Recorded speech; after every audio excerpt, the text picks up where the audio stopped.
Volvemos a hablar de juicios por jurados. La semana pasada, lo decíamos, hay media sanción de la Cámara de Diputados de la provincia de Santa Fe para que se implemente en la provincia. Tiene que pasar por el Senado, pero claro, muchos juristas dicen es una buena, porque por un lado se democratiza la decisión, sobre todo en delitos graves, pero otros dicen no, el profesionalismo es mejor. Bueno, hay, por supuesto, dos campanas y hay que escucharlas. Vamos a hablar con Gustavo Feldman, que durante la semana ha posteado algo que me resultó interesante, porque dice, el Senado tiene que hacer consultas, tiene que ver cómo se va a debatir esto y de qué manera va a ser esto que es, no es otra cosa que el derecho adjetivo, a ver cómo lo hacemos. ¿Qué tal, Gustavo? Gracias por atendernos. Hola, ¿cómo estás? Buenas tardes. Un gusto hablar con ustedes. Bueno, sí, a ver, tomando como introito tus palabras, yo no creo que instituir el sistema de juicio por jurado, siempre pensando en el sistema tradicional de juicio por jurado. Mm. Jurados populares que deciden si la persona enjuiciada es culpable o no culpable y que no pueden, ni tienen, ni están obligados a dar a conocer los fundamentos de por qué dicen es culpable o no es culpable.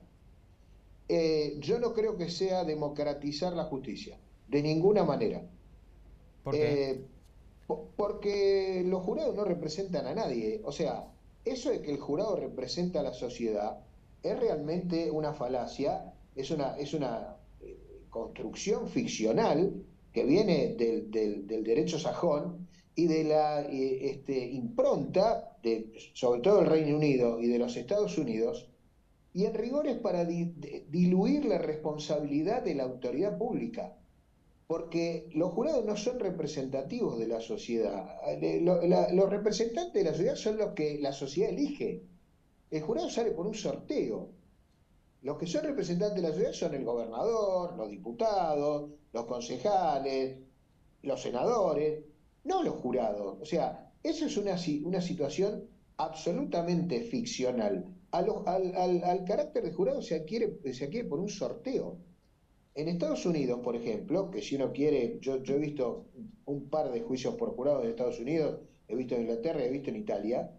En Estados Unidos, que el voto no es obligatorio, hay un padrón electoral. Es decir, el ciudadano va y se inscribe y dice, bueno, yo quiero formar parte del cuerpo nacional electoral, quiero votar.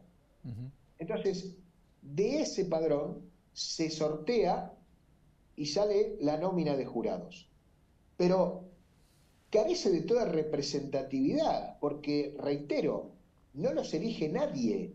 No es que la sociedad dispone que determinadas personas se encarguen desde su raíz misma, de ser esos jurados. Eso por un lado. Por otro lado, es un sistema absolutamente antirrepublicano. Lo republicano es lo que se conoce, lo transparente, la red pública, es decir, lo que todos conocemos. Por eso en la provincia de Santa Fe, por ejemplo, no hay ni leyes, ni decretos secretos, ni reservados. No existen, constitucionalmente no puede haber una ley secreta.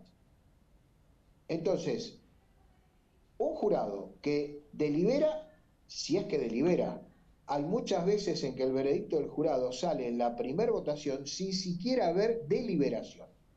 Pero además lo más severo de todo, lo que constituye para mí en un sistema absolutamente irracional, es que le veda la posibilidad, sobre todo cuando hay condena, de conocer al condenado por qué lo han condenado. ¿Cuáles son los elementos que el jurado tuvo en cuenta y ponderó y cómo los ponderó para declararme culpable? ¿Es algo que se pueda Entonces, revisar, Gustavo? la... Cuando es Sí, condenatorio, sí, digo, ¿se podría claro. revisar? A ver, se puede recurrir, que no es Sí. lo mismo que revisar. Ajá, ¿Cómo hago yo para atacar un decisorio si no conozco los fundamentos? claro. Y ahí ya hay un obstante de carácter formal, constitucional. Desde 1994 Argentina incorporó 10 instrumentos protectivos de derechos humanos con rango constitucional. Pero además la propia Constitución dice que tiene más jerarquía normativa que lo que se llama, lo que es el derecho doméstico constitucional. Entre esos instrumentos está el Pacto de Derecho Civil y el Pacto de San José de Costa Rica. ¿Qué ocurre?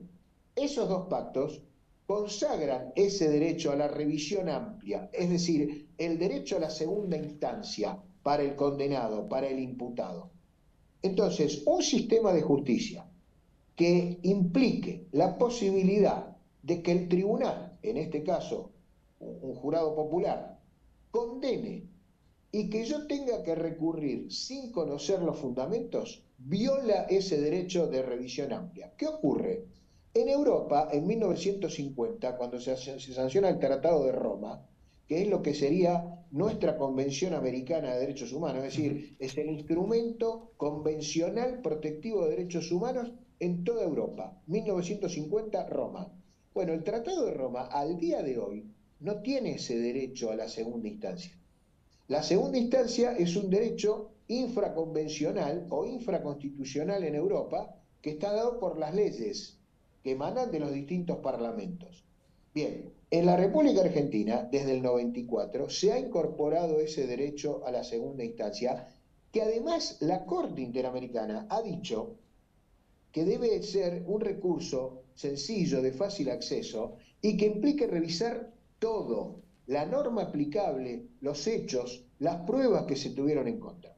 Con el sistema que se pretende instituir en la provincia de Santa Fe, eso no va a ser posible, porque el jurado no solamente puede resolver como quiera resolver, un jurado puede resolver entendiendo que la ley aplicable derivaría en una solución injusta y resolver totalmente en contra de lo que marca la ley, aunque el juez pueda en las instrucciones decirle otra cosa, porque lo que dicen los juradistas, otra ficción más, es que no, las instrucciones que le da el juez al jurado antes de pasar a deliberar, eso suple los fundamentos del jurado. Otra ficción, si tuviéramos en una mesa de café, te diría otro cuento, porque de ninguna manera una instrucción de un juez puede suplir los fundamentos a los que arriba un cuerpo colegiado que dice no, es inocente, no es inocente.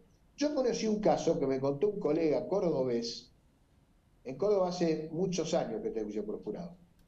El caso era el de un jurado estancado, es decir, es cuando un jurado la mitad está por la culpabilidad, la mitad por la inocencia. Bien, el último día de deliberación cae uno de los jurados y dice, miren, ¿saben lo que me pasó? Soñé esto. Soñé que lo que había pasado en el caso que tenemos a estudio es esto. Y los demás sintieron, puede ser que haya sido así. Y se resolvió la condena a partir de la teoría del caso proveniente de un sueño de uno de los jurados. Esto es real, esto es verídico. ¿Qué pasaría, Gustavo? Es un sistema de administración de injusticias y con falencias verdaderamente irremontables. Por eso creo que el Senado debería llamar a una audiencia pública, debería debatirse esto públicamente, los medios, los periodistas, los abogados, los jueces, los ciudadanos. A ver, yo no hago la detracción de lo que es el poder ciudadano, si se quiere. Sí hago la detracción de que cuando la justicia resuelve de acuerdo al humor social. Eso es peligrosísimo y siempre termina mal, siempre. Bueno, es más o menos una idea de lo que se podría llegar a debatir entonces en el Senado. Gustavo, muchísimas gracias por el contacto. Gracias por llamarme, un gusto y a disposición como siempre. Te vamos a llamar en otra ocasión seguramente. Será un placer.